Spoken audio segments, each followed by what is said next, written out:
창풀 멤버십 회원이 되어주세요. 창풀 멤버십을 가입해주시면 실제 창업에 유익한 100여 개 이상의 비공개 영상과 실제 예비 창업자와의 상담을 통한 지극히 현실적인 질문 그리고 저의 답변들을 보실 수 있습니다. 창풀 멤버십 혜택 링크 클릭해서 확인해 주시고 창풀 구독자분들의 회원가입은 양질의 창풀 컨텐츠를 만드는 데 큰 도움이 됩니다.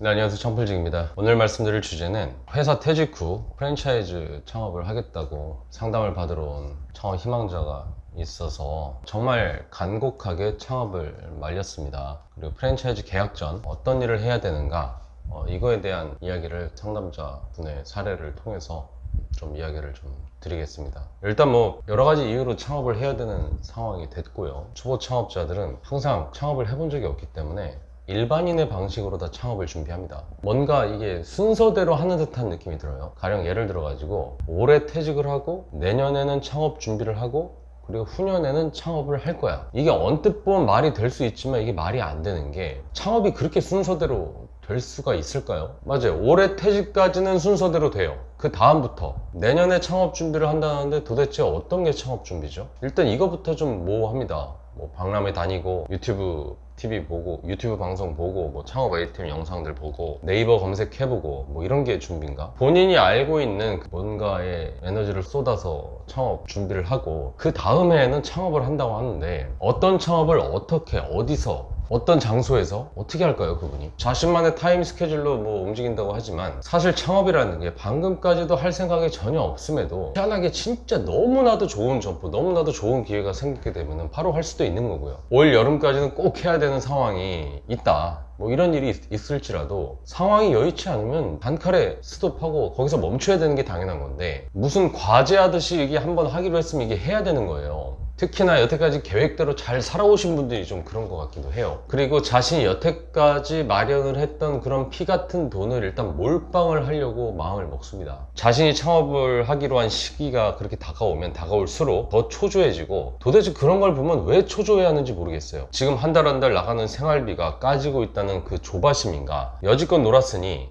이젠 뭐라도 해야 되는 상황에 그 주변 사람들한테 좀 가오가 상하는 그런 상황이라서일까? 창업이라는 건 창업을 통해서 목표로 하는 뭔가에 대해 깊이 고민하고 해야 되는 건데 창업 자체가 목적인 사람들이 생각보다 많습니다. 창업을 해서 창업을 통해서 뭔가를 이루겠다는 게 목적이 아니라 창업이라고 하는 그 자체가 목적이에요. 어디 참고서 보고 공부해서 100점 맞았다는 소리를 듣고 어디 학원 가서 과외 받은 다음에 성적이 올라가는 그런 소문들을 또 듣고 또 알아내고 그 홍보 을 보고 선택해서 공부를 해서 점수를 올리려고 하는 그런 학생들처럼 자신이 스스로 할 수 있는 게 0부터 제로 베이스부터 할 수 있는 게 아무것도 없으니까 잘 포장된 프랜차이즈를 하겠다고 결심을 하고 그걸 선택을 하고 있는 건데 그것도 진짜 참 웃긴 게 사실 그 프랜차이즈를 알게 된 것도 얼마 되지도 않았고 그 프랜차이즈는 하필이면 딱 그 시기에 그 사람한테 가장 잘 노출이 잘 된 브랜드이고요. 그 프랜차이즈는 그런 사람들을 겨냥해서 만든 브랜드인데 어떻게 여지없이 딱 그 브랜드를 선택을 해서 이렇게 오게 되는 건지 그 프랜차이즈 회사에 박수를 보낼 수밖에 없는 상황입니다. 제대로 마케팅을 한 거죠. 어쩜 그 상황에 맞춰서 그 사람에 맞는 것들을 그 금액에 맞춰서 이렇게 딱 준비를 해와서 이렇게 딱 상품으로 내놨을까? 그래서 요즘 저는 마케팅을 잘하는 브랜드들을 많이 알게 되고 있어요. 근데 여기서 더 재밌는 건 그 프랜차이즈를 하겠다고 마음을 먹었으면 그 프랜차이즈 회사를 좀 연구를 좀 해야 되는데 그 프랜차이즈 파는 음식들을 먹어보고 뭐 몇 군데 좀 다녀보고 저한테 와서 괜찮은 것 같아서 하려고 한다는 거예요? 아니요, 저희 와이프도 괜찮다고 하고 본인을 사랑하는 가족들이 다 괜찮다고 하고 자기를 걱정하는데 나름대로 같이 고민하는 사람들이 다 괜찮다고 한다는 거죠. 역으로 그럼 자신한테 진심인 사람들이 괜찮다고 하면 그게 괜찮은 거예요? 정말 제 입장에선 너무 어이가 없는 거예요. 아니 본인이 그 프랜차이즈의 고객인가? 지금 사업하겠다는 거 아니에요? 사업하겠다고 지금 몇 억을 쓸 생각을 하면서 그 프랜차이즈 회사에 가보지도 않은 사람도 있어요. 어쨌든 그 프랜차이즈 회사의 대표랑 말 한 번도 안 섞어보고 그 프랜차이즈를 선택해서 장사를 이미 하고 있는 선배들하고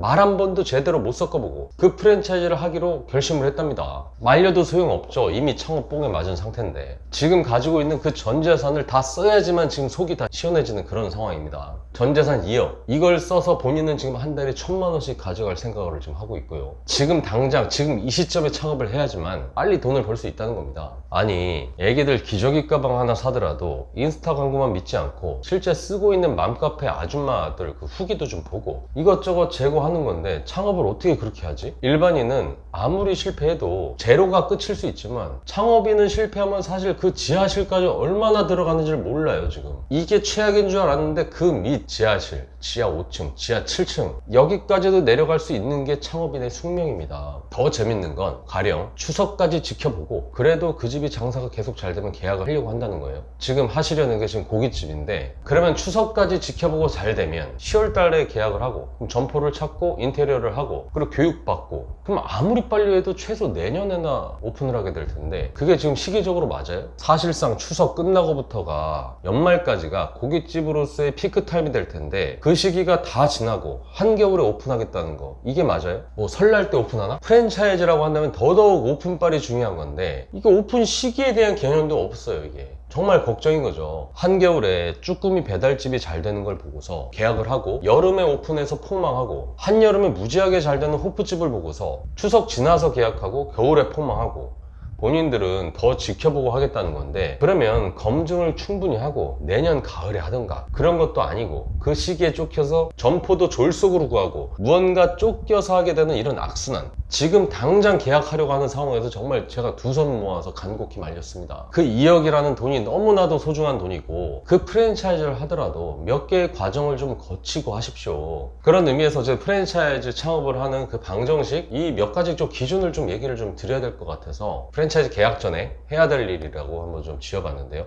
첫 번째는 일단 오픈 시기를 정해야 돼요. 내가 언제 오픈할 건지 뭐가 됐는지 모르겠어. 만약에 오픈 시기가 내년 5월이라고 칩시다. 그러면은 역산으로 가는 거예요. 지금부터 다음 달 뭐 하지 이게 아니라 내년 5월이 오픈일이야. 그러면은 내년 3월에는 인테리어 공사 들어가야 되지 않아요? 그러면 3월에 인테리어가 들어가려면 2월까지는 점포가 확정이 돼야 돼. 그러면은 최소 12월부터는 점포를 찾아야 돼. 그러려면 그 점포를 찾으려면 11월까지는 내가 어떤 브랜드를 할지가 결정이 나야 돼. 이런 식으로 역산을 하게 되면 지금 오늘 내가 뭐를 해야 되는지가 나온단 말이에요. 그러면은 점포를 결정하는 11월 달까지 해서 나한테 남은 기간은 지금 3, 4개월밖에 안 남은 거잖아요. 그럼 이 3, 4개월을 어떻게 쓸지에 대한 생각을 해야 됩니다. 그러면 지금 3, 4개월 남았어. 내년 5월이라고 해도 지금 3, 4개월밖에 안 남은 거예요. 그러면 지금 관심 있는 브랜드들을 상담을 받아야 되고요. 그 매장들을 당연히 다 둘러봐야 되고 반드시 그 브랜드를 하고 있는 사람들의 인터뷰는 정말 필수예요. 그러면 결국 지금 관심 있는 브랜드가 3개라도 한번 쳐보자고요. 2달 동안 그 브랜드를 상담을 해보고 본사 방문은 필수고 온갖 계약서 및 정보공에서 확인하고 그런 것들 누군가 같이 검토해 줄 수 있는 누군가랑 또 얘기하고 본사에서 얻을 수 있는 정보는 다 둘러봐야 됩니다. 매장들 방문 시식 이런 거는 기본 중에 기본이기 때문에 얘기할 것도 없고요.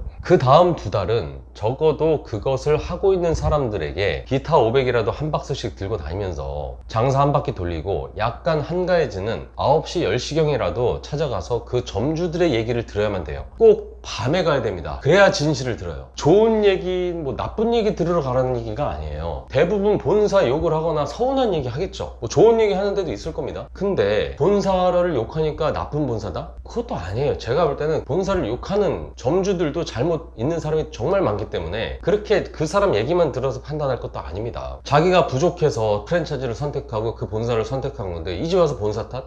이것도 말이 안 되잖아요. 근데 그 본사 얘기를 열심히 들은 것처럼 가맹점의 얘기도 좀 들어야 이게 밸런스가 맞아지는 거거든요. 본사의 단점도 알아야지만 그 단점을 내가 어떻게 채울 것인가에 대한 것도 알게 되고 냉정하게 오픈한 다음에 내가 감당해야 될 게 뭔가 이걸 알게 되는 거예요. 본사는 악, 가맹점은 선 이런 개념이 얼마나 웃긴 개념입니까? 둘 다 자기 이익을 두고 서로 상충하는 그런 사업가들끼리의 관계라고 생각을 하면 정확합니다. 고객들이 몰리는 저녁 시간대 이런 시간대 가면 안 돼요. 자기가 손님이 아닌데 왜 자꾸 그 시간대 가지? 그렇게 2달만 시간을 써도 시간은 정말 훅 지나가고요. 그때서는 희망하는 브랜드를 정해졌다면 적어도 마지막으로 영업사원 얘기만 들을 게 아니라 대표님 면담이라도 한번 좀 해보고 싶습니다. 도장 찍기 전에. 그렇게까지 한 다음에 결정을 해도 후회가 없습니다. 어떻게 보면 자신이 그렇게 철저하게 결정을 하고 면담까지 하고 다 검토를 한 다음에 한 결정이기 때문에 그 결정의 모든 책임감을 가지고 할 수 있는 의지라는 게 생기는 거고, 이럴 줄 알았는데 해보니까 이렇더라, 이런 소리 안 해요. 그런 사후 약방문 같은 소리는 안 합니다. 그러니까 급할수록 꼭 한 템포 쉬어 가시길 바랍니다. 주변에 가족이 이런 상황이라면 꼭 말리시고, 아무것도 안 알아보고 지금 프랜차이즈 계약을 하려고 한다면 이 영상이라도 좀 보여주면서 진짜 좀 시간을 좀 벌면서 냉정하게 창업 뽕기가 좀 없어지는 그 시간을 좀 버셨으면 좋겠습니다. 일단 오픈 시기, 역사 안에서 지금 무슨 일을 해야 되는가, 그리고 본사와 가맹점 둘 다 밸런스 있는 이야기를 듣고 그 다음 더 알아봐서 더 이상 알아볼 수 없을 만큼까지 알아봤을 때 그 책임감을 느낀 다음에 계약을 하고 본사 탓하지 말고 자기 의지로 자기 책임감을 가지고 끝까지 살아남는 데 애쓰셨으면 좋겠습니다. 이상 창풀직이었습니다.